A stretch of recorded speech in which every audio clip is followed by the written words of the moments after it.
Y el país se integra. Buen día, compañeros. En este momento nos acompaña Gustavo Dávila, quien es presidente de la Alianza Nacional por la Salud, para hablar acerca de los acuerdos que se llegó con el Ministerio de Salud Pública. ¿Cómo está, Gustavo? Mucho gusto. Quisiéramos que nos cuente un poquito acerca de cuáles son estos puntos que se abordaron dentro del acuerdo que llegaron con el Ministerio de Salud Pública, por favor. Sí, algo importante que la voz de los pacientes es escuchada cuando un ministro recibe y una viceministra recibe a las asociaciones de pacientes. La Alianza Nacional, que conforma 38 organizaciones de pacientes de enfermedades raras, huérfanas, catastróficas, gente de la discapacidad, la Federación Médica, dijimos, no, hay que solucionar algunas cosas. Y una de las propuestas que ya fue aceptada por el señor ministro de Salud directamente es el tema de eh, construir 4 a 5 comisiones, comités de pacientes. ¿Qué es el comité de pacientes? Donde confluyen los pacientes, las autoridades y los médicos. Y se puede decir, a ver, ¿qué tipo de medicamentos falta? ¿Para qué tipo de patología? ¿De qué depende? ¿Del CERCOP? ¿Del ARSA? Depende de la administración, depende de recursos. Es decir, van solucionando en sitio. Y esto es importante en cada uno de los hospitales. Y lo bueno es que vamos a comenzar en el Hospital Eugenio Espejo, que es importante para todos, porque es el hospital más grande de especialidades. Un segundo tema era el CGMED, estos centros de genética, que miren sus ojos hacia estos centros que es una inversión alta y puedan trabajar. Lo mismo los Uber, las unidades que en principio se inauguró en la época del anterior ministro, el doctor Ruales, en el Icasa Bustamante en Guayaquil y en Quito en el Vaca Ortiz, pero que les den uso, que vuelvan nuevamente a trabajar y a generar esto que es importante, el diagnóstico de enfermedades raras. Un tercer punto fue el tema de continuar con el RUER. ¿Qué es el RUER? Que se lo hizo igual hace 2 periodos. Es el registro único de pacientes con enfermedades raras. Fue algo que se avanzó, se logró incluso un acuerdo ministerial, pero se ha quedado en los últimos 8 meses con el exministro. Algo importante para todos es también el tema del equipamiento. ¿Cómo van a cumplir los diferentes hospitales o pueden ser despedidos en 90 días? No están operativos los PET-scan, los mamógrafos, los aparatos de rayos X.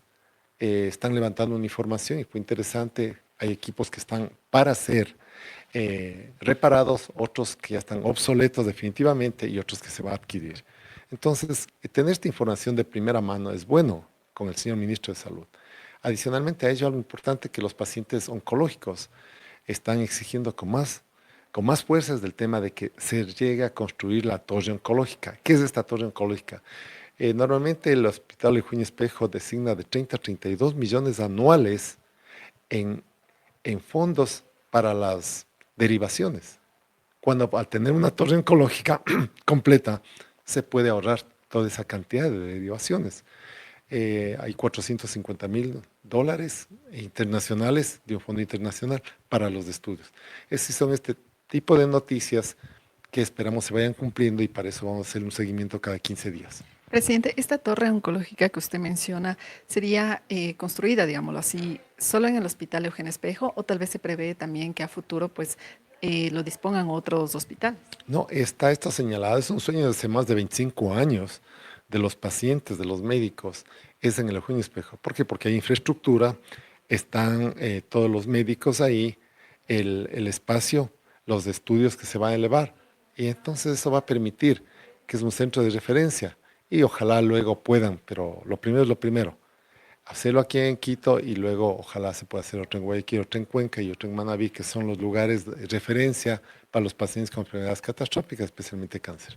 Y también sobre este tema del ARSA con los medicamentos, la calidad de los medicamentos, también se trató dentro de esta mesa de diálogo. Fue algo muy importante. El doctor Enrique Terán, quien es miembro de la ANS, quien es un PhD en farmacología, y él hablaba de por qué muchas veces el ARSA no aprueba medicamentos que ya son aprobados por la FDA. Y uno no entiende. Entonces el señor ministro decía, claro, si es aprobado por los Estados Unidos, si es aprobado en Europa, ¿por qué ponerle tantas trabas? Lo otro era hacia el CERCOP. No es lo mismo comprar sillas que comprar medicinas. Y hay que cambiar y hay que acelerar esos procesos que se mueven 3, 4 meses, no tiene lógica. Pero adicionalmente no solo comprar en base al precio, porque vemos lo más barato, sino a la calidad, aquello que le va a beneficiar al paciente. Es decir, estos espacios permiten hablar, trabajar y construir unos aportes para no solo estar en las calles, no solo estar en los juzgados, sino también trabajando desde la academia, desde los pacientes, desde las asociaciones, para contribuir a mejorar este sistema de salud que tanta falta le hace mejoras continuas. En cuanto a las personas con discapacidad, ¿también se ha realizado algún plan piloto o se ha analizado, digamos, la situación de las personas con discapacidad? Esto es muy importante. El- Normalmente la discapacidad tenemos nosotros personas por las secuelas que deja una enfermedad cuando vemos si una pierna, si un brazo y un ojo. Pero hay otro tipo de discapacidad. Ejemplo, pacientes con cáncer que no se les ve, han perdido un seno, pero han perdido la movilidad de su brazo izquierdo. No pueden trabajar. Esa es una discapacidad orgánica. Algunas patologías requieren la miastenia gravis, el mismo cáncer, la distrofia muscular. Y la idea cuál es el hacer un plan piloto de este tipo de patologías para ver qué secuelas han dejado en los pacientes y poder acceder a un carnet de discapacidad. Porque en verdad no pueden desempeñarse al 100% como una persona que tiene todas sus facultades. Esto es importante y se inició en la época del doctor Ruales, este plan piloto, ir trabajando en el manual de discapacidad. Se ha venido avanzando, pero ha quedado en los últimos 8 meses detenido. Y por eso nuevamente se lo va a retomar, porque es importante para todas las personas. Imagínense, si cada año se diagnostica más de 20.000 personas con cáncer, esto va a ayudar bastante para que se ahorren en los pasajes, puedan acceder a un trabajo. Es una forma de pensar en quienes menos tienen, menos pueden y están afectados por una enfermedad catastrófica. ¿Y cuál fue el motivo por el cual pues, se quedó, digamos, paralizado este plan piloto durante 8 meses? Sí, lamentablemente el anterior señor ministro fueron más ofrecimientos que realidades. Hablaba que está el 92% de los medicamentos abastecidos y era falso. Tal es así que renunció a las 72 horas de esa declaración. Porque no hay que mentirle a los pacientes ni a los familiares. Miren ustedes que mostraron en las calles médicos con pacientes alzando la voz. Y si un médico está garantizando que no están dando medicinas, no puede luego llamarse a sumarios administrativos, sancionar. Al contrario, yo creo que la libertad de expresión nos permite sustentar lo que estamos aseverando. Los pacientes necesitan medicamentos, los pacientes necesitan respeto, los pacientes necesitan tratamientos oportunos, necesitan hacerse un PET scan porque eso cuesta en otro lado 1.800 a 2.100 dólares.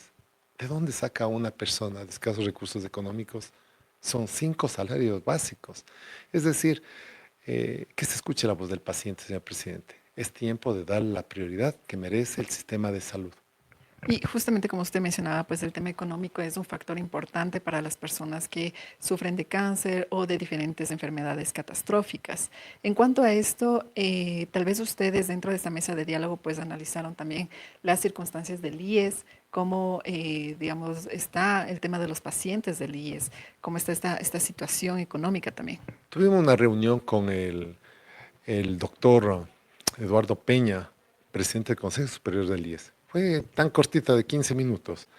Y claro, uno no alcanza a poner todo sobre la mesa. Sin embargo, él acogió y va a aprobar, va a asumillar que en el HCAN, el Hospital de Especialidades Carlos Marín, Andrade Marín, se logre tener un comité de pacientes, que antes había, pero lo eliminaron. ¿Para qué? Para justo estos espacios, para ir corrigiendo muchas cosas que están pasando. Pero lo otro también le decíamos el tema de los medicamentos que requieren, que aceleren los procesos, que levanten un censo de los equipos de los diferentes hospitales del IES que están dañados, obsoletos o los que hay que adquirir. Esperamos que vayan poco a poco ya aumentando la información, pero ya les queda poco tiempo porque el presidente les dio 90 días para solucionar eso. Y además de eso hemos pedido que se amplíe de los 100 millones de dólares que ofreció el gobierno nacional para compra de medicamentos y pago a la provisión de servicios. Pero solo las dializadoras son más de 380 millones. Solca Quito eran más de 120, Solca Guayaquil más de 100 millones. ¿Cómo alcanzará tan poco para tantas necesidades? Y también recuerdo que en una pasada rueda de prensa de la alianza con otras pues, instituciones relacionadas a la salud, se habló acerca de tener esta claridad por parte del gobierno en cuanto a este monto que designó el presidente Daniel Noboa para solucionar los problemas que presenta pues, el sistema de salud. Tal vez ustedes han tenido una respuesta en cuanto a esta transparencia por este valor que otorgó el presidente. Nosotros habíamos solicitado una veeduría integrada por la Federación Médica y la Alianza Nacional para la Salud, para saber en verdad cuántos, cuántos medicamentos se adquirió, para qué lugar, con transparencia, con claridad. Y igualmente los equipos, cuántos solucionaron, pero no hemos tenido respuesta desde el Ejecutivo, desde la Presidencia.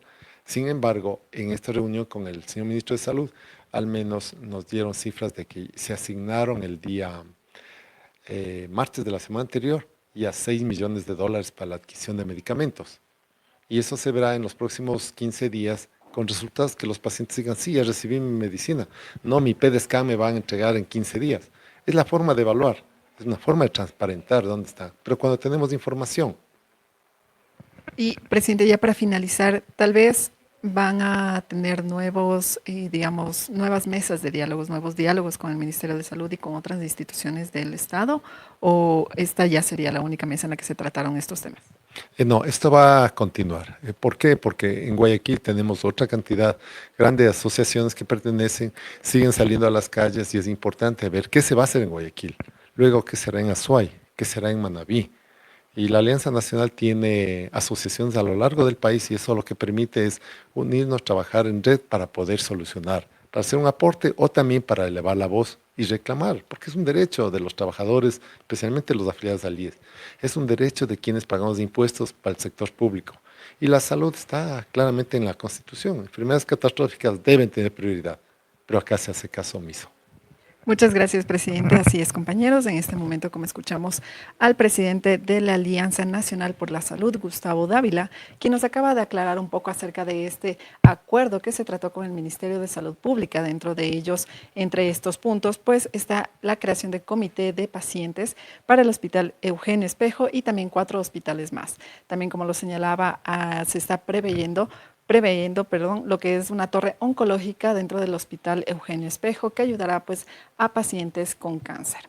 Y como lo recalcó pues el presidente de la Alianza Nacional por la Salud, es necesario que las autoridades pues tomen en serio esta crisis sanitaria que se está pues presentando aquí en el Ecuador, principalmente para las personas que presentan enfermedades catastróficas. Con esta información estaremos pendientes para también traerles nuevas y novedades, digamos, novedades acerca de esta situación sanitaria dentro del país. Corape informa.